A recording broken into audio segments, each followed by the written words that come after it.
Hey, everybody, guess what? Surprisingly, there's other news coming out of Jets minicamp other than the whole Aaron Rodgers absence. So we're going to recap Jets minicamp with our Jets beat writer for the Post, Brian Costello.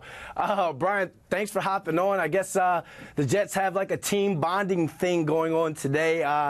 The Aaron Rodgers news pretty much took over and took away from all the coverage of minicamp. So, one, what was your thoughts on the Rodgers absence? And outside of that distraction, what's your thoughts on minicamp as a whole?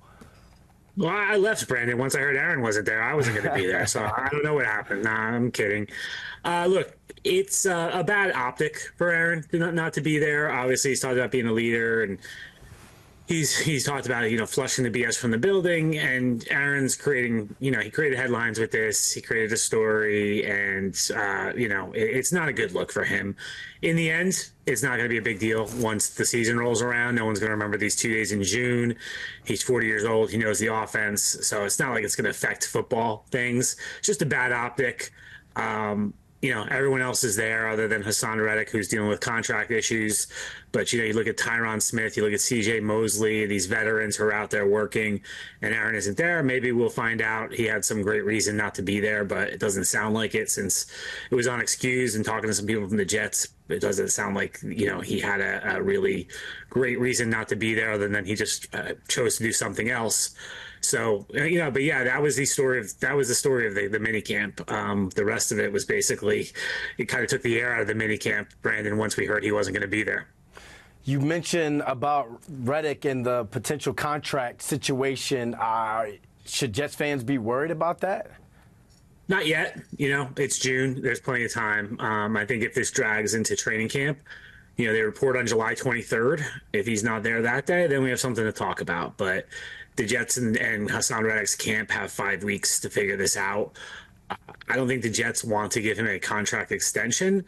The Jets and Jets felt that they and Reddick had an agreement in place before the trade, and they kind of understood how this was going to go, and he was going to play out his contract, and maybe they re-sign him after the season, maybe they re-sign him in season, but nothing was going to happen before the season. So now clearly Reddick feels a different way, and we haven't heard from him. We haven't heard from his agents, so it's hard to know exactly what they're thinking. Maybe the Jets can do something, though, Brandon, with his contract to make him feel better in terms of guaranteeing money or offering some incentives, something like that will get him into training camp. But, this becomes a bigger story if he's not there on July 23rd. Okay, now I'm going to channel my NFL head coach, and let's talk about the players that are here. How did the offense look without Rodgers?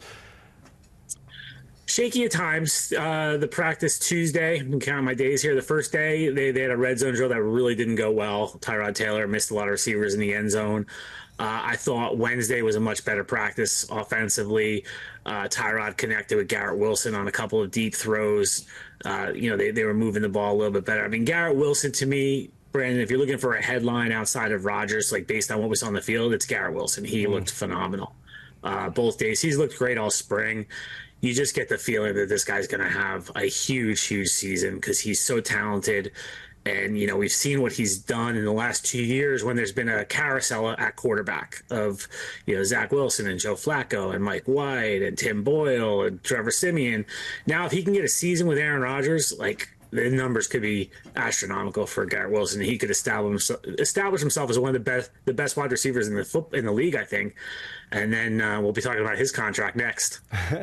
I keep saying that I think that Garrett Wilson is going to be the greatest Jets receiver of all time. I get no pushback on that. I hope he stays healthy and they have a steady quarterback situation for him throughout his time here with the Jets. When we talk about the offense, the receiver in me, when we talk about, all right, the offense could have had a bad day. It wasn't up to our standards. But we also say the defense, those guys get paid too. So how much of the bad days or bad drill periods was it just bad offense versus just the Jets having a phenomenal defense?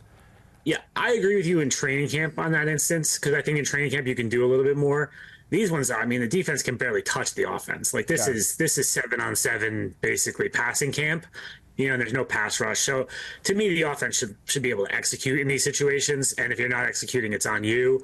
When we get to training camp and the defense can do a little more and jam and they have pads on, I'm with you. There's some days where the defense can make the offense. In fact, the beginning of training camp, what's the cliche always? The defense is ahead of the offense, right? It always happens. But right now, I mean, they have no pads on. You should be able to execute the routes and execute offense right now. Oh, well, that's going to be something to keep our eyes on. Joe Douglas was active during free agency, brought in some guys to kind of shore up that offensive line. It's a new look on that O-line. How did it look like they're coming together? Incomplete, right? So Elijah Vera Tucker isn't practicing yet as he's coming back from his torn Achilles. Morgan Moses isn't practicing yet. He had a surgery on his pec after the season. So really, we only had 3/5 of the offensive line out there, and Tyron Smith didn't participate in the second day.